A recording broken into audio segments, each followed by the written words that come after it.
My entire life feels like a complete blur. When I look back and try to think about stories and experiences and memories, like it just really all just feels foggy. And I remember some things, bits and pieces, but it's so unclear. And I've always wondered, am I the only person who feels like this? I wish that I was able to remember my life more. And, some of the thoughts that go through my head in terms of maybe why this is. Number one, I lost my father when I was 18. So there's a lot of grief and a lot of trauma that I hate talking about. But, I wonder, like, is it my brain's mechanism to protect me, to block out my memories because I intentionally don't want to remember those times? So that's something I think about, like, is that why I can't remember my childhood as clearly?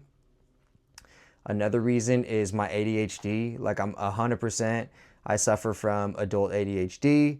I'm always just like one thing to the next. My brain just craves stimulation, it craves novelty, and it's constantly wanting something else to distract me. And so, in a way, I feel like for the longest time, I've lived my life constantly distracted, constantly stimulated.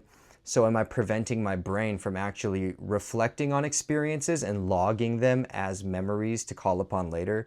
Because it's like I experience something and then it's like I instantly move on to the next thing.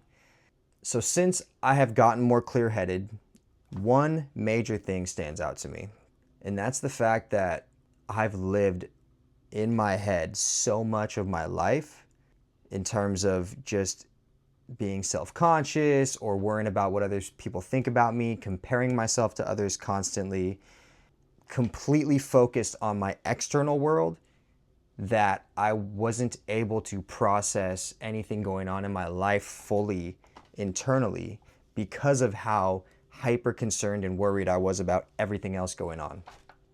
And I've realized that I think that is what has hijacked my memory the most. From a young age, I've always had this just heightened sense of worry about other people and what they think about me. Physical things, not feeling like you're enough, feeling inadequate, I'm not masculine enough, I don't look good enough, I'm not smart enough, I'm not funny enough, whatever the case may be. I think it all stems from a point of just having low self-worth. So I'm just curious if anybody else feels the same way as me, if they suffer from the same lack of memory. And I'm trying to include things like journaling and thought reflection and just trying my best to really do some inner work to try and dig up those memories, clear out the fog, because I feel like they're still there. I want to be hopeful that I can access those memories and maybe they're just kind of buried deep into my head. If you made it this far in the video, I greatly appreciate it. You're a real one. This channel is just going to be me sharing my thoughts and ideas and hoping to inspire and help others if I can, and honestly find some like-minded people as well. So I appreciate you taking the time to watch this video, and I'll see you in the next one.